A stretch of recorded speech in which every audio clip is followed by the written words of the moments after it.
Alright, sound check. It's 3 o'clock ulit na naman. 3 o'clock ulit na naman. Okay, so we're back to our live market analysis. Tingnan natin kung ano yung mga gumalaw from the last time we checked the market, which is yesterday. So let me jump into the chart right away. So, saan na yan? This one. Okay, good. So back to AUD/USD. Oh, nga pala na-delete ko to. So yesterday, if you guys can remember, we were anticipating for a breakout on this one. Okay. So hindi siya tumuloy. So ito na nga, sabi nga natin, mas madalas ang just give me one sec. Saglit ha, parang may static dito sa from my end. Wait lang. Give me one sec.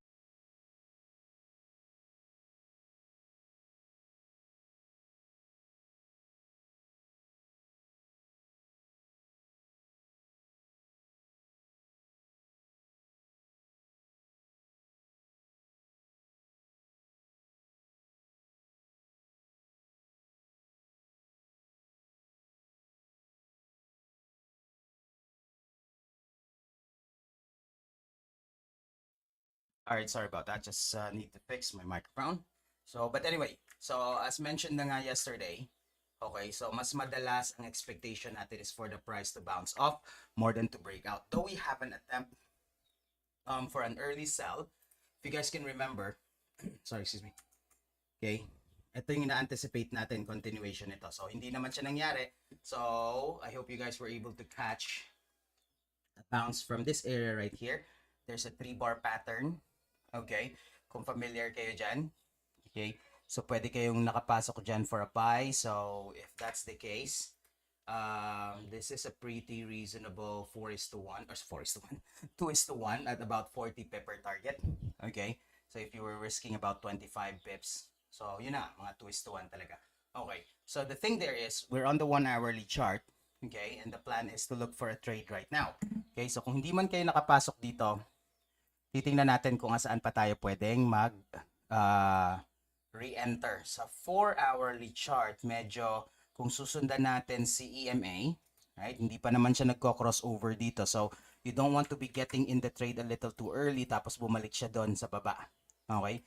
So, personally, if I am looking to see momentum na, okay, meaning momentum from this bounce towards that direction, ang pinaka-conservative na approach ko dyan is to wait for the crossover.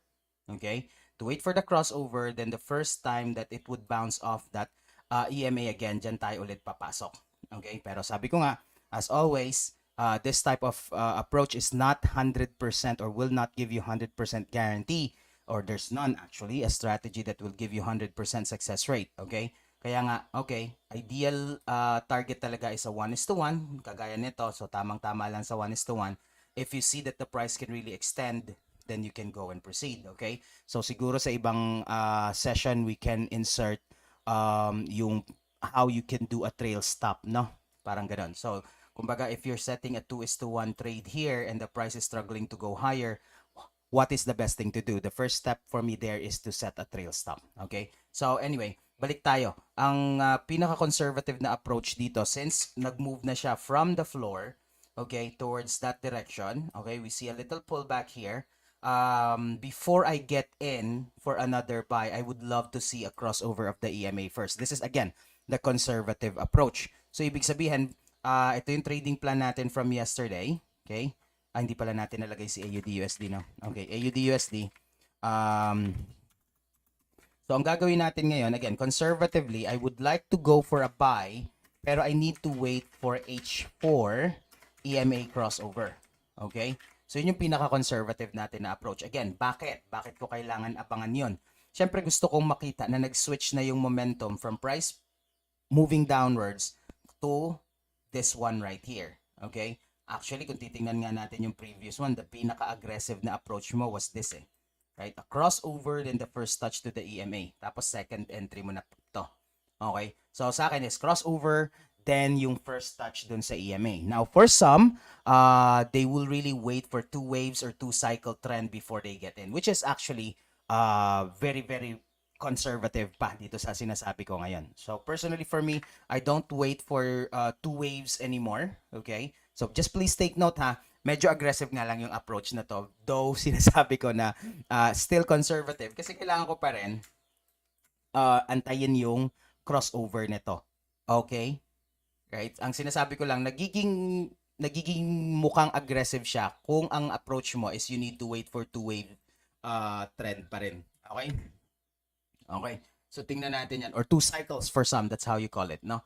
So titingnan natin sa H1 kung meron na nangyayaring ganon. So ibig sabihin from H4 dahil hindi pa nagko-crossover yon, so gusto mong makahanap ng early entry. Okay? So parang ganon, early entry. So in this case, dito nangyari nga siya. Pero kung mapapansin mo, okay? Dahil sa H4 natin or dun sa higher time frame, medyo hindi pa nagko-crossover yung EMA. Dito medyo bumaba muna siya. Pero tingnan ko nga, I'm curious if this is even 1:1. I think it's 1:1 pa rin naman. Okay, yun na nga. So, plus minus siguro sa spread, baka hindi pa rin na-trigger. Oh yeah, mukhang na-trigger naman. Umakit naman si price doon. So, kung nandito yung 1:1 mo, take profit ka pa rin naman. Okay? Pero usually, pag ganito, medyo tight ito eh. Tinitingnan ko lang ha, if me personally, I could have gotten into this. Now, I would not get in on an 11 pipper or anything less than 20 pips of a stop loss. So, malamang I could have placed my stop loss if this is 11, another 10 right here or 9. So stop out pa rin ako dito kung pinilit natin ito. Okay? That is a little bit early for a re-entry coming from this area right here.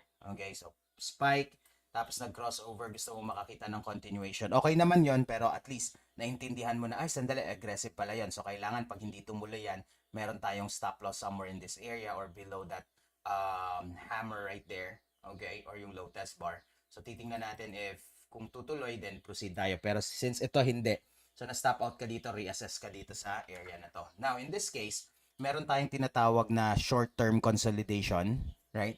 Or yung mga lower time frame na nagsa-sideways, okay? So kahit gustuhin ko mang pumasok ngayon, at least on the 1 hourly chart, nakikita nyo itong consolidation na nangyayari dito ngayon. So, ibig sabihin, neither buyers nor sellers are really showing strength. Okay? So, possible sideways yung nakikita natin dyan. So, in most cases, what I do is I draw yung ganitong zone or yung tawag dito, yung rectangle. Okay? Anong ibig sabihin nito? I want to see the price break through this for a buy or pag bumaba yan, or pwede naman to, ito yung magiging short-term ceiling. So, sell muna dito, tapos magtutuloy ng sell. Okay? So, ibig sabihin, ulitin ko ha, well, though you can also rewind this if you're watching the recorded version na. Okay? So, since nandito si price sa taas, ibig sabihin may attempt to break out dito. Dito ko gusto makita yung re-entry ko. So, anything or any price action above itong zone na to kung tawagin ko. Okay? So, ibig sabihin, ito yung nagiging short-term sideways at alam natin, ito yung nagiging resistance, ito yung nagiging support. Okay? So, ibig sabihin, nandito siya sa resistance. Pag hindi mangyari yung breakout na yon, ang initial reaction ko is to look for a sell at alam ko ang TP ko nandito lang sa area na to. Pag nangyari naman yan, buy naman ako hanggang ma-break niya yung sideways na to. Okay? So, I hope you guys can follow. But if you cannot, and you're kind of confused kung anong nangyayari, let me know as well. Alright? Para alam ko kung anong i-address natin. Okay? So, let me know on the comment section or let me know on, what do you call this? On sending me a message on my personal Facebook account. Right? I don't really mind you sending those things over. I would really appreciate it if you can include what do you call this? A screenshot of whatever the question is about para mas maintindihan ko. Lalo na kung relating sa chart siya. Okay? So, doon natin siya titingnan. Okay, sandali ha.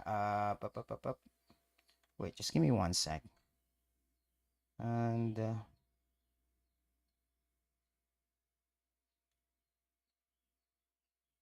okay. Ayun. Sorry. Parang, tingin ko ata, parang bumalik ako sa banner eh. Ayun. Sorry, may napindot ako. So, as we speak, the price is moving up now. So, balik lang ako sa bar. So, titingnan natin, no? So, nawawala na siya dito sa area na to.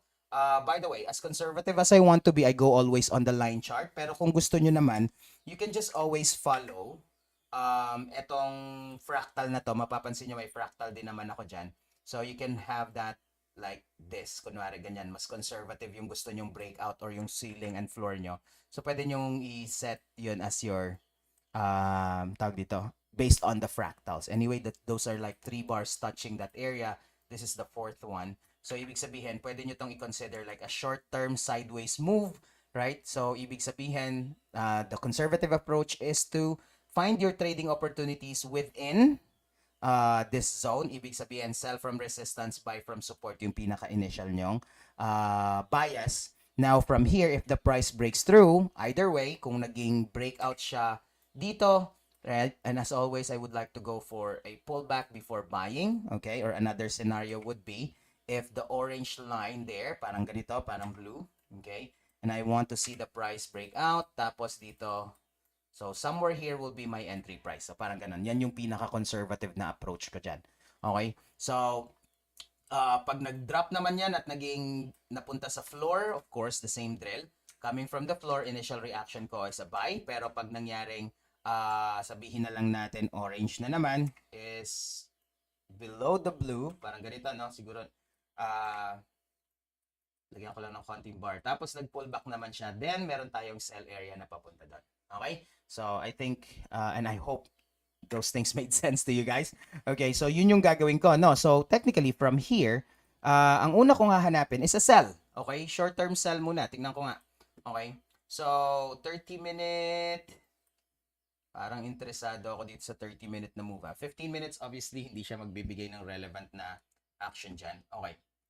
Now, in some instances, right, I would like to use another indicator here, okay, specific to sideways trading only. Okay? So, ibig sabihin, magfo-focus ako dun sa approach na walang EMA. Okay? So, dahil wala akong template nun, sige, sandali. Wait ha. Dito, pakita ko sa inyo how I save my templates or profile. So, I save another profile. Save profile as sideways. Okay? Sideways or sabihin natin range. Okay? So, nakasave na yung profile na yan. Okay, dito siya. So, ibig sabihin, itong profile na to, tatanggalin ko lahat ng EMA dito. Okay? Oops, not the horizontal line. Tatanggalin ko yung mga EMA dito. Iwan ko lang si fractal. Okay? So, sa akin, pag sideways, napaka-importante ng fractals. Yung EMAs, hindi na masyadong ganong ka-relevant. Okay? So, mapapansin nyo, tinanggal natin yung mga EMAs. Right? So, from here, I would go and add a specific indicator for me to know, okay? Well, actually, I have two options. I could possibly have RSI or stochastic oscillator there. Now, for the fun of it, let's go for the RSI. Okay. So the conservative approach here would be, okay, I need to wait since meron akong short-term ceiling dito. So kung mapapansin nyo, hindi naman siya tumatama talaga sa floor, no? So dun sa 70 at saka sa 30 area natin dito. So parang hindi nagiging relevant itong sideways at saka or walang agreement yung aking price action at saka yung indicator. So parang nagsa-sideways siya dito pero nasa 50 level lang siya ni RSI. So ibig sabihin that's not the best indicator that I would like to use in this scenario. I could possibly check on stochastic oscillator. Tingnan natin. Okay, good. Stochastic oscillator is telling me parang last time it was on the floor, yung zone na yon nandito naman siya sa oversold level. Tapos ito nagiging overbought naman siya. So ibig sabihin, possible kong i-keep ito just in case na mag-reverse yung mga information na meron ako dito, I could possibly go for a sell already. At least on H1, right? So yun yung nakikita ko ngayon. Alright? Pero mukhang hindi based on the recent price action, mukhang ayaw niya mag-reverse. So ibig sabihin, I do not see any reason why I should go for a quick in and out sell for now. Possibly sa 30 minutes pero kailangan kong makita yung crossover nito. Parang EMA. Okay? Parang EMA. Gusto ko makita tong crossover nito. Ang ibig sabihin lang nun, possible na siyang ready na siya for that reversal that we are anticipating for. So parang ito, tapos ito naman for a buy. Okay? So, let me know in the comment section as well if you want to, let me say, I want to learn more about indicators or what indicators are usually used in the settings and everything on which time frame. Let me know so we can have a separate session about that too. So this session is purely for market review. No? So I'm just giving you some few tips kung ano yung mga tinitingnan ko. Anyway, so that's sideways movement there on AUD USD. So ibig sabihin, kung gusto kong, ito, pansinin nyo ha, yung unang plan ko is buy, wait for H4 EMA crossover. Yan yung pinaka-conservative. Now, if I want to go for a short-term move, sell yung una kong nakikita. Okay? Or actually, pwede natin dito, sorry. Pwede kong dagdagan dito. H1 breakout. Okay? Pwede ako doon. Dalawang option ko. Kung ayaw talagang mag-crossover nito pero may nakikita akong possible na breakout on H1, pwede akong mag-early buy doon sa AUDUSD. Pero pag hindi nangyari yon, sell ako. Sell ako on H1. Okay? So, klaruhin ko lang dito. Oh, sorry. 30 minutes pala to. Sell on 30 minutes. Okay? But I need to wait for stock and price action to agree. Okay? Then I need to find an entry price there. Okay? So, medyo may konting antay-antay pa rin naman dito. 15-minute chart is looking good, actually, right? And it's a bit interesting because it's trying to break the previous fractal high or the highest fractal so far, right? So, sandali lang. Pero ito, 14 pepper.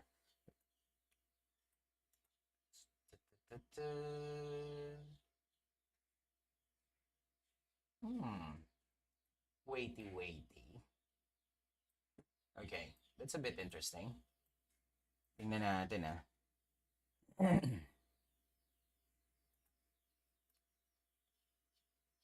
Habang hindi pa natatapos yung 15-minute bar, can we go? Kakapasok niya lang actually. No, too tight na dito, sorry. So, one way you will know that it's not a trade that you should be taking is when you like tend to overanalyze. Then might as well move on to the next currency pair. So let me just go back to my major. So ito na yung pinaka-trading plan ko for AUDUSD for the rest of the day. Kung mangyari yan, well and good. Pag hindi naman, then hanap tayo ng iba. Okay? So moving on to NZDUSD now. So ano yung nakikita natin dito? True enough, again, coming from the floor, umakyat nga siya. Hindi tayo nakakita ng breakout dyan. Kasi nga, sabi natin, oops, parang ganito. Nalipat yung 69. Sorry, nalipat yung ating rectangle dyan. Meron tayo, kung maalala nyo, meron tayong nilagay na rectangle dito, like a thicker floor, right? So, I'm not sure kung that is from kagabi. I think I made some adjustment from last night. But anyway, so I'm just redrawing it here. Sandali lang. Ayan. Oops, I need to zoom out. Ay, kailangan ko ng konting adjustment nito. Nagiging OC lang po. Okay? So, from here, let's see if the price can continue towards that direction na tayo. So, initially, buy tayo dito. Sabi nga natin, we have a thicker floor. Kailangan niya i-break yan para makapag-sell tayo. So, dahil hindi nangyari yon, yun na, nag-bounce siya. And as always, sabi natin, there's a higher possibility of a bounce more than a breakout when the price is touching the, what you call this, the floor or the ceiling, right? So, ibig sabihin, maghanap tayo ng buy, okay? Re-entry. Consolidation pa rin naman siya dito sa H1. Kung mapapansin nyo, almost identical siya dun sa AUDUSD.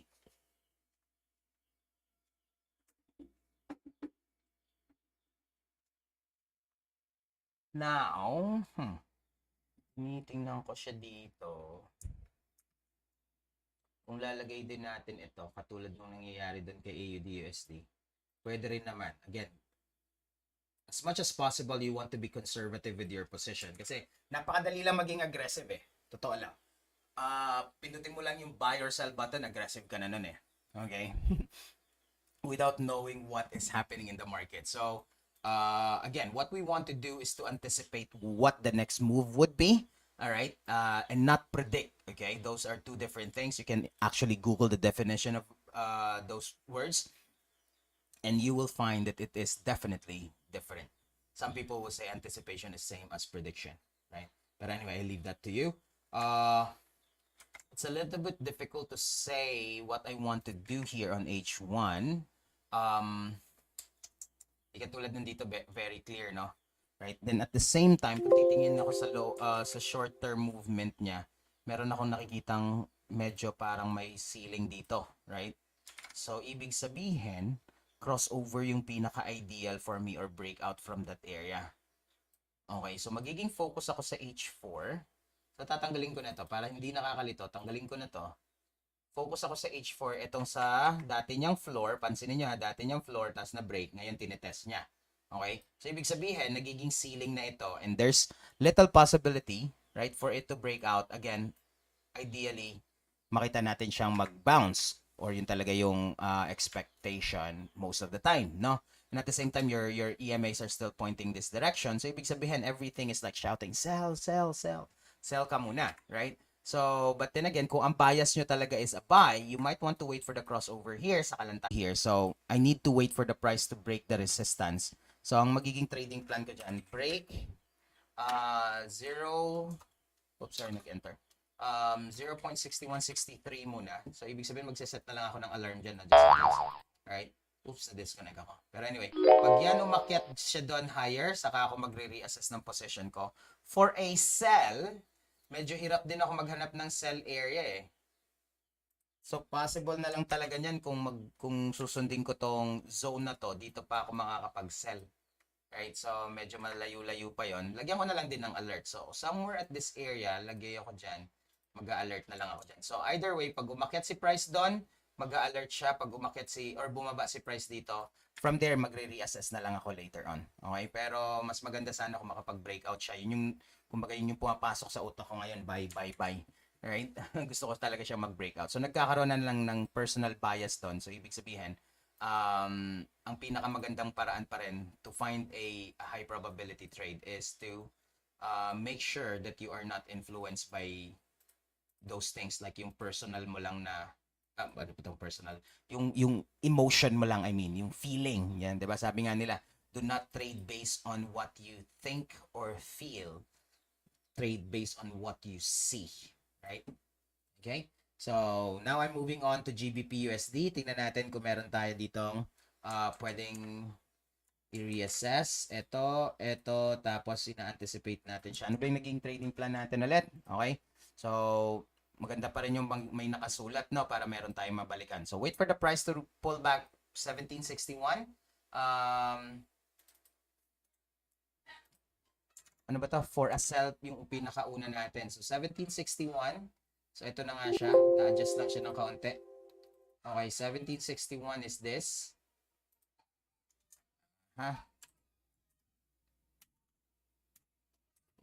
Okay, so konting-konting pips lang naman.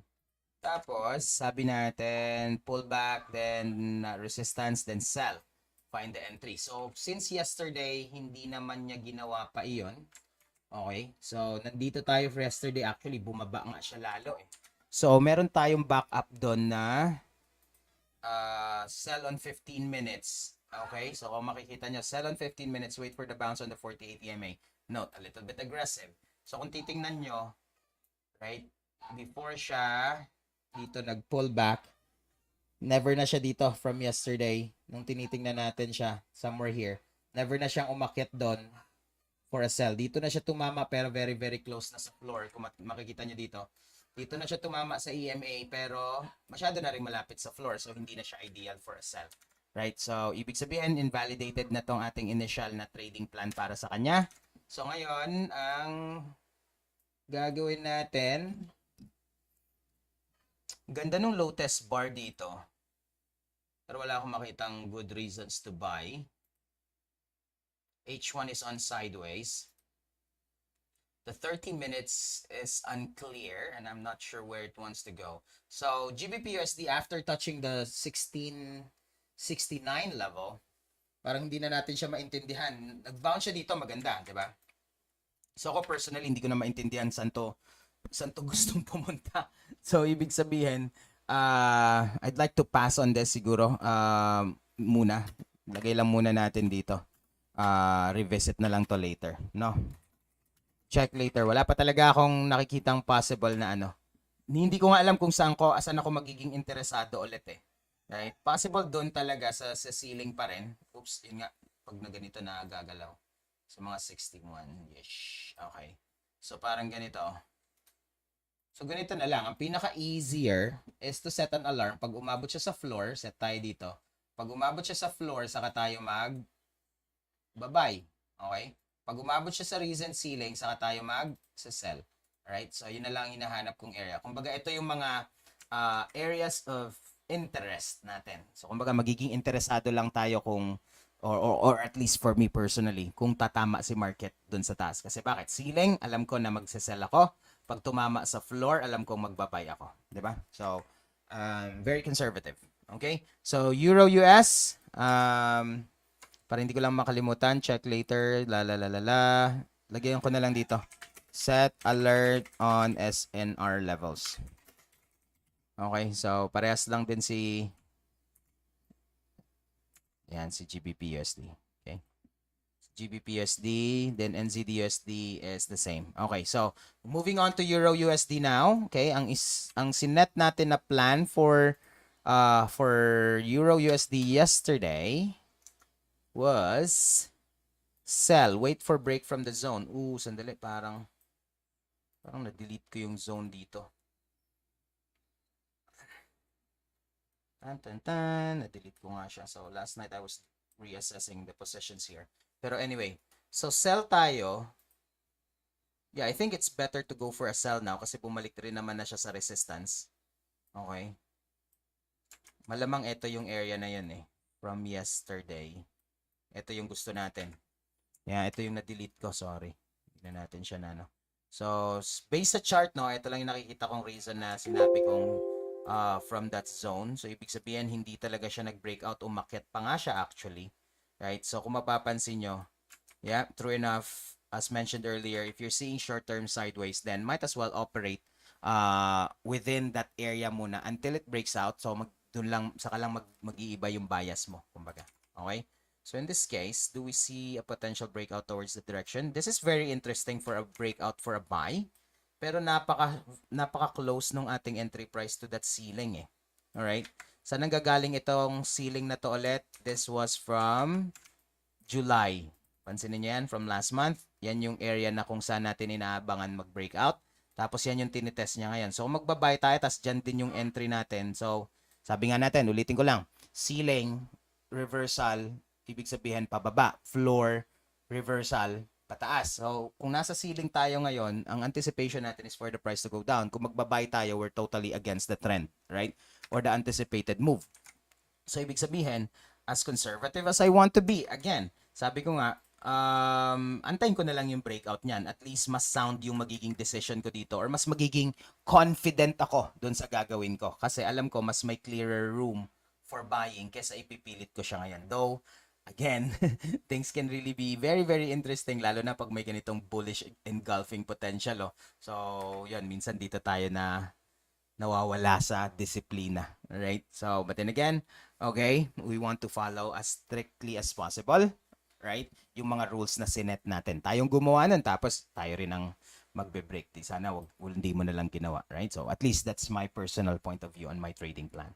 Okay, so for now, probably, I can be interested with a sell kung hindi talaga siya magbe-breakout. Tapos ito yung gusto kong i-take advantage na area. Now, I can be wrong and suddenly it breaks out as well. But then again, I need to make sure that I have a stop loss to what? Manage those losses. Hindi ko naman siya hayaan na masunog yung account ko dun. Okay? Kung sakasakaling mali nga yung sell. Alright, pero anyway, wala akong makitang price action. So, ibig sabihin, pupunta ako dun sa ginawa nating template dito very quickly. Uy, nawala. Where is you? Nawala yung laman ng ating kanina. Bakit kaya? Wala yung naging laman dito ng sideways. Sandali. Okay. Wait lang ha. Nasa Euro USD naman tayo. Oh, okay. May error siya. So anyway, edit ko na lang to mamaya. Hindi mo rin siya ma-remove dito. Okay. Sorry. And para maano lang. So ibig sabihin, from here, pwede akong, dito ko na lang tingnan ha. Huwag kayong malito dun sa EMA. Or pwede ko naman siya i-hide actually. Saan ba ako mas interested? I think I'm interested more on the 1 hourly chart ba? No. Not this one. So H4 talaga. Okay. So H4 talaga. And tignan ko ulit si RSI. Hindi naman siya tumatama dun sa 70. So ibig sabihin, hindi siya yung best indicator na pwede kong hinga ng second opinion. Si stochastic is almost there. So ibig sabihin, kailangan niyang i-test pa itong level na to at ma-exhaust yung lahat ng strength ng buyers. Pag hindi niya kayang i-break yan, then ibig sabihin nagiging overbought level na siya, something like this. Tapos possibility of price going down. So yun yung gusto natin makita doon, right? So eto, at least yung last move, tumatama sa oversold natin yon. Now we're close to the overbought area or bought area. Hindi mo na alam kung anong bought ba or bought. Okay, anyway. So, dito ako mag-aabang. So, magiging trading plan ko kay Euro USD ngayon is still a sell, right? Wait for, wait for price action, okay? Price action reference for my entry. Okay. So parang ganyan. Again, sabi ko, pag gumagawa kayo ng trading plan, it doesn't need to be as wordly as this. Okay? Or as detailed as this. Basta maalala nyo kung ano yung gusto nyong gawin. Sa akin, ginagawa ko lang to give you an example. But personally, if I am doing it by myself, hindi ko naman na talaga sinusulat ng ganito. I'm just giving you some tips on how you can create a trading plan for a specific currency pair. Alright? So, but anyway, yun. Wala pa tayong nasa-set na pending order. Okay? Baba lang natin yan. USD CAD. Moving on. Kahapon, nag-aantay tayo ng continuation nito. Pero sabi nga natin, yung disclaimer natin kahapon, this is a ceiling, right? Being tested, though may konting possibility of a breakout. Still, we anticipate for a reversal more than a breakout. So, ibig sabihin, true enough, yung expectation natin, hindi pa nga talaga siya ready to break out. So, meron tayong nakaabang ng mga order dito or isang order dito at least anticipating for a breakout here pero hindi naman siya nagtuloy. So, that's totally fine, right? So, eto ang inaabangan ko. Bumalik siya ulit dito. Okay?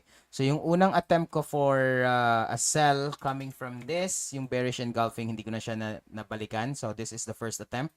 Okay? So, itong area na to, bearish engulfing sana pero hindi ko na siya naabutan. Pero buti na lang kasi kung hindi naman siya nag-trigger, mapapansin nyo, hindi pa rin siya bumababa. So, tingin tayo ng possible sell, H1, tapos na siya doon. 15 minutes, sorry. Ito, nandito na siya. Yung unang attempt ko, hindi naman siya tumama. So, ito yung ideal natin dito. Uy, wala akong fractal dito. Anong nangyari? Okay, wait lang. Yun. So, entry dito dapat to. Ang ganda. Wait. Pasok sa ano natin.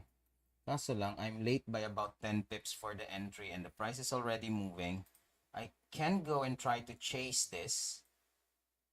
Let's see if I'll be comfortable chasing this now. About a 20 pipper move. Pwede pa kaya tayo dito? Pwede naman.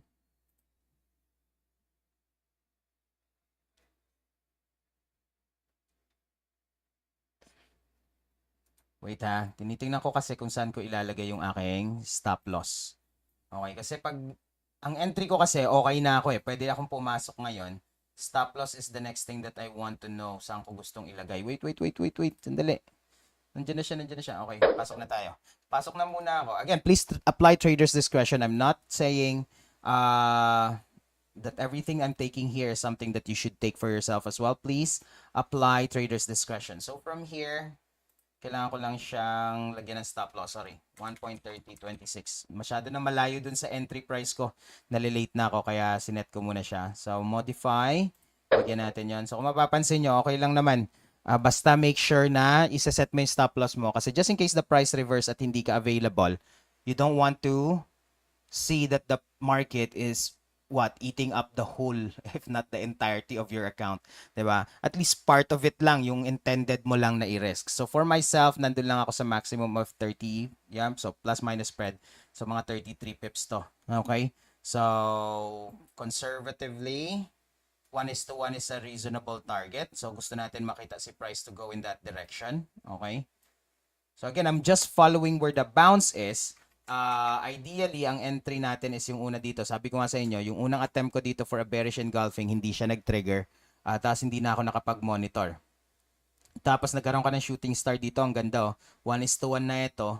Pero, dahil hindi naman ako available doon, ano magagawa ko, 'di ba? So, ang gusto kong pasukan kanina, itong shooting star na to, bouncing from the EMA. Right? So, habang nag-uusap tayo, gumagalaw siya. So, kaya nag-at market na ako, which is a little bit late. Okay? Pero anyway, tingnan natin if the price can still go and continue moving in that direction. So, again, if you agree with this, then go with the trade. If you do not, then you're not really forced to jump in on any trade. Okay? Again, this should be done with the application of you understanding, okay, what's happening in the market. Okay, anong nangyayari din sa analysis na to. All right, and again, the shortest definition there is with your discretion. Okay? So, yep, it's moving a bit in our favor now. Okay? So, 1:1 or 2:1. Set ko na lang siya ng 2:1. Adjust na lang tayo later on. So, take profit is set somewhere at 1.2932. Okay? Modify natin yan. Nagkaroon tayo dito ng take profit area. So, siguro hindi siya magiging full 2:1. Angat ko lang siya ng konti dun sa ating horizontal line, okay? Or yung resistance na yan, okay? Oh, sorry, yung floor na yan. So, ibig sabihin, if it can go, right?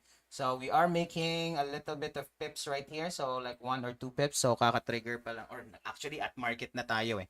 So, let's see how this can progress for the rest of the day. Then, tingnan pa natin kung meron pa tayong makikitang iba. Ano? So, again, ang importante dyan is, we understand what's happening. We get in on the trade. Okay, if you're not comfortable, you're not forced to take it.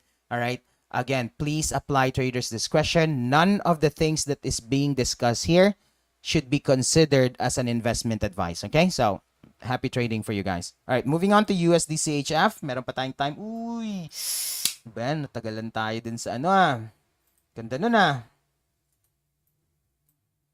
Ganda nung spike dun Pero yun.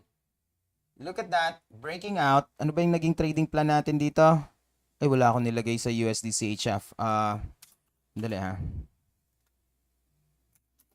Naka-sell at market na ako dito. Just a reminder na meron na tayong possession dyan. Okay. Wala akong nilagay dito sa USD CHF Ano kaya nangyari? But anyway, based on the plan here, obviously, kung makikita nyo, zone, breakout, pullback. Yeah? So look at that.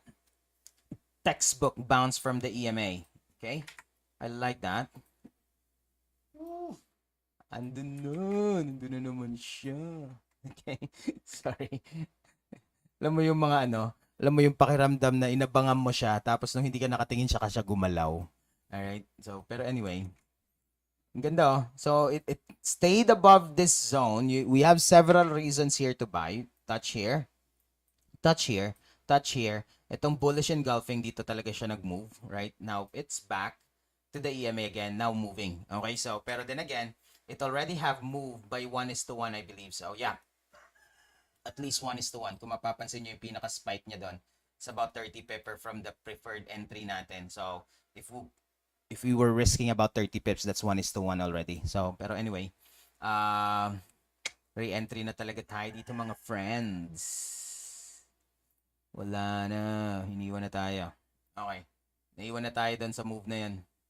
Right? Ito yung nakikita ko ngayon. So, personally, for the longest time, when I used to teach for a trading school in Metro Manila, very rare ako nagfe-Facebook. Pero recently, dahil nga dito sa mga nangyayari, na nag-YouTube ako ng ganito, tapos may mga messages sa Facebook. So, mas madalas akong nakakapag-Facebook. So, recently, meron ako mga naririnig na mga kanta ng Ewan ko kung alam niyo yun, yung saan ka punta?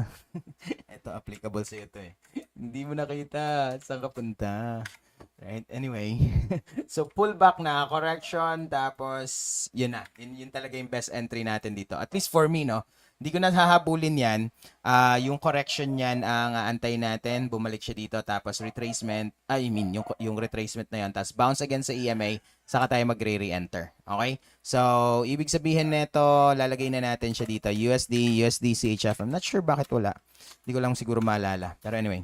Buy tayo, buy yung bias natin na. Okay. Buy, wait for H1 EMA bounce. Okay. Yan yung hahanapin ko or antayin ko dyan. So lang, ganda ng 1:1, friend. You know, 1:1. Reasonable na itong 20 paper. Kahit mag-20 ka dito. Yun. Oops, sandali, may nag-alert. May nag-alert. Spike there from AUD-USD. Look at that breakout. Yun, NZD-USD is hitting the area where we set our alert. Okay, so ibig sabihin may possibility breakout ito. So tingnan natin ha kung magiging interesado tayo dyan. Yun din oh. Ang hina ni dollar. Ang hina talaga ni dollar. So as we speak, about magfo 4 o'clock. Okay? So there's lots of things happening there. Okay? Ina-anticipate ko pa lang talaga actually today, August 30, is yung CB Consumer Confidence mamaya pa yung gabi. So I'm not sure if I'm missing something here as far as the dollar is concerned, pero wala akong makitang iba eh. So that's the reason why I'm a little bit surprised that it spiked like that. So yung ating USD CAD is not really involved on that spike, pero yan, reasonably moving in our direction or in our favor pa rin naman. So anyway, dito hindi rin naman to, short term buy lang talaga to. Pero anyway, sandali. Nawawala ako. USD CHF. Wala na bang iba? Wala na, yun lang talaga. Sorry. Right? Sorry, naano lang ako dun sa biglang pag-spike kasi looking at my news calendar, my primary calendar is still Forex Factory, right? My secondary is the one that I have from Light Finance, from my brokerage. So meron kasing part doon na it shows me the news as well. So if you go to analytics, if you guys are having the same brokerage as mine, punta lang kayo doon sa analytics, then you can go on the calendar. Right? Filter nyo lang yung mga high and medium impact news. Doon lang naman talaga ako madalas nakatingin. Right? So, ang ina-anticipate ko nga yung mamaya pang gabi. Right? So, mamaya pang gabi. Wala akong nakikita both for Forex Factory and this one. So, I'm not sure what is happening as far as fundamental is concerned. None on this materials that I have tells me that there could be movement on the dollar specifically. Pero this is looking good. Right? Kung nakapag-buy tayo doon. But anyway, so tingnan natin. Well, dollar yen is not being affected by this. The only thing I can think of right now, okay, pero euro lang to eh. There's, what you call this? There's like a CPI news.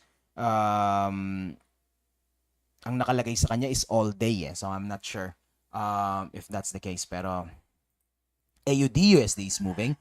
NZD-USD is moving, right? So, anyway, yeah, we'd rather focus on the currency pairs that we can make sense of. Okay. So, from yesterday here, USD JPY, wala rin tayong trading plan dyan. So, malamang we were waiting for something, a much clearer view. Like for myself here, initially, I was waiting for a pullback here.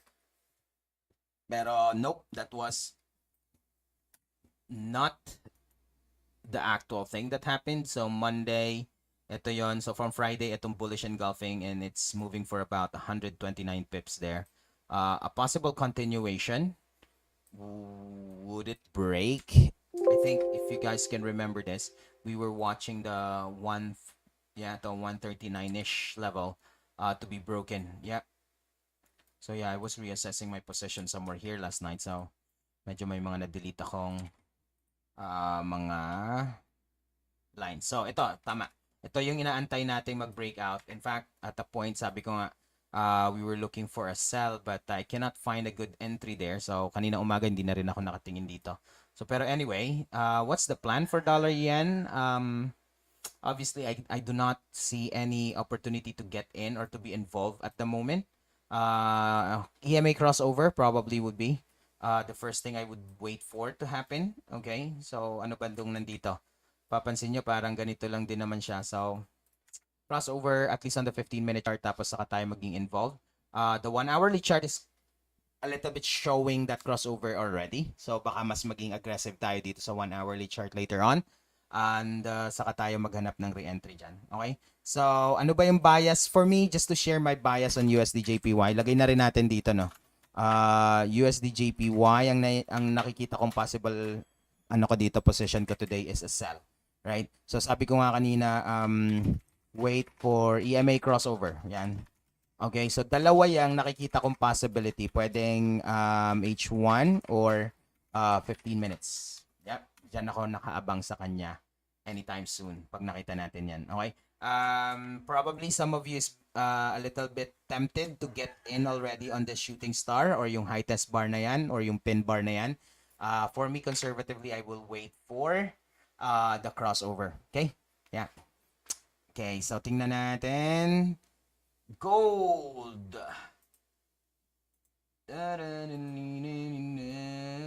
You got the power to know. Yep, beautifully twist one done. Tingnan natin. That's another alert. Malamang si NZD-USD ulit yan. Nag-stay lang siya doon. Yan o. Okay, tinatamaan niya ulit. Right, but anyway. Yun, tinamaan niya ulit. Okay. Nandito tayo from yesterday. What do we have for gold? Written, sell on 15 minutes, wait for the bounce from EMA. Okay. Eto yon. Hindi na nga talaga siya. Tapos towards the floor lang dapat yung sell natin, no? So, dito na yung pinakahuli. Nag-2:1 na nga siya dito. Reversal na na-anticipate natin. Balik tayo kay D1, ano? Para mas ma-realize natin ano ba talagang nangyayari sa bigger picture. Well, this is what's going on. We are monitoring this major areas right here, or major support and resistance. If you want to be a little conservative with that, you can focus on the recent movement lang. So like, probably you can adjust this here lower, right? Kasi mas naka-focus kayo sa touches neto. Okay?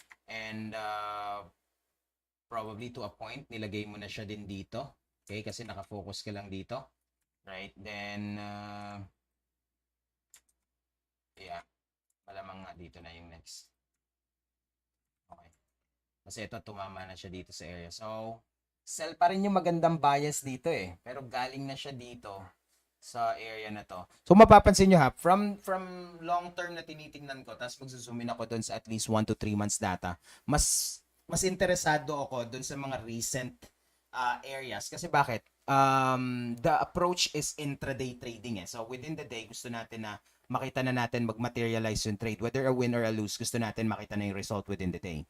Right? So, ibig sabihin nun, we are mostly relying at, or our decisions are reliant on the recent price action. Kasi mas intraday trading yung, at least for me ha, yun ang ginagawa ko. Okay, so if you find that approach helpful, then you can do it. Alright, pero pag hindi naman sabi mo, hindi applicable sa akin to, then I really appreciate your time spending on this webinar too. I hope bukod doon is meron ka pa rin natututunan. Pero anyway, yeah. So again, I'm sharing to you what I usually do kasi it's, I apologize for my French, but I think it's stupid to share something on this webinar that I do not do, no? Okay, or this session. Okay. So, kung sell, ang ganda na nitong touch na to. We're late. That bounce already happened. The 1 hourly bounce is already good. Nag-breakout na rin ito, pabalik na. So, tingnan natin, no. Gusto ko makita ulit yung EMA bounce, tapos pasok tayo ulit. So, magiging same yung aking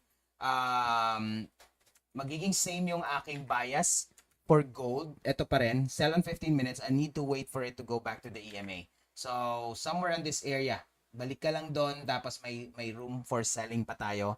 Pag hindi naman, then mag-change lang yung bias ko to look for a buy towards the 1758. Pero ang kailangan mangyari dyan is pa-break niya tong resistance na to. Okay? Saka lang ako magbabuy. Okay? So, mas focus tayo sa sell. XAU.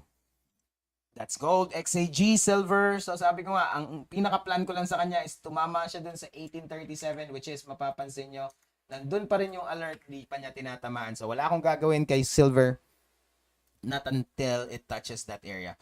Crude, unfortunately, is going higher. Yeah, it's a little bit of a sad news for myself as a consumer. ibig lang sabihin nito, we will definitely expect for some changes pa additional to what we have experienced today on top of the current price ng crude locally. So the world market is really struggling to push that crude price lower. So hopefully there could be some good news following this towards or before the end of week. We have crude inventory tomorrow. Tingnan natin kung ano pang pwedeng mangyari, right? So as far as crude price is concerned, sa akin lang, kumbaga, I was, and I think you have the same ano rin naman, no? Hopes na crude could possibly have gone lower, pero it was a different story for us in this scenario. So tingnan natin. Di pa naman tapos yung buong linggo. We still have crude inventories coming in tomorrow. And I'm not sure how it would impact, but there's natural gas storage numbers or report that will come out at the beginning of the month of September. So I'm not sure how impacting that would be. Pero one thing to look forward to as well before the end of the week is our unemployment rate, non-farm payroll changes. Yun pa, isa pang aabangan natin kay dollar, right? So, tingnan natin ano yung mga pwede nating i-take advantage. Okay? So, seeing crude price here really tells me that I do not or we do not have control on crude price, but we have control to how we would react to whatever price changes in the market would be. So, I'm just so happy that tawag dito, there's something else that we can do, like trade other currency pairs instead of just focusing on crude price. So, sabi nga nila, kung magfo-focus ka sa mga bagay na hindi mo nakokontrol, nag-uubos ka ng oras doon. So, mag-focus ka sa mga bagay na kaya mong not necessarily control, pero kaya mong gawa ng paraan. So, yeah, tumataas man siya dyan. Baka kung mahilig ka mag-trade ng crude, then mag-buy ka na, 'di ba? So pwede na diyang breakout na yan, then pull back. Pull back na to. Pag ito nag-pull back tapos papunta doon, then take advantage mo na lang yung movement niya, di mag-buy ka, 'di ba? Para pag nag-profit ka diyan, may pambili ka ng crude kahit mahal. Okay? So for the guys who are on Bitcoin, yeah, look at that. Sabi nga natin, there are areas there from yesterday that we need to watch out for a possibility of a reversal. So ibig sabihin, after breaking out of that 100 level of our Fibonacci, so anticipating dito na sana siya mag sideways, pero may konting breakout siya dyan. I'm not quite sure now if this is just a pullback towards the EMA and that would lead to another continuation down to the 17,000 mark. Pero hopefully for you guys who are holding your cryptocurrency and tawag dito, holding other alternative coins as well, I hope you're doing well. All right. But for me personally, I'm not seeing this going to a very good place anytime soon. Medyo bearish talaga yung move niya, right? August could possibly end as a bearish Bitcoin move. Then let's hope for a much better September for the cryptocurrency. No, for definitely for the guys who are holding na nakabuy somewhere in this area or saan man. Okay, pero for the guys who are doing spot trading or what do you call this, intraday trading, I hope that you were able to take advantage of this big drop as well here since last week. Okay, so yeah, so far those are our major currency pairs and commodities. And as always, the session is intended to be just a 30-minute session, but I love that you guys are still here with me, especially the guys who's watching this live. And if you're watching this on a much later time, or you're re-watching this session again, I hope you learn a thing or two from this. And please let me know in the comment section of what other currency pairs you might want to be added on our session, or a specific topic that you want to be included. Kasi pag hindi kasya doon, I would really love to set a webinar just for that alone. All right? So, for me, to you, and to everyone trading the currency market, may the pips be with us, everyone. I'll see you guys on the next session. Happy trading, everyone. Charts up 3 p.m. tomorrow. Bye for now.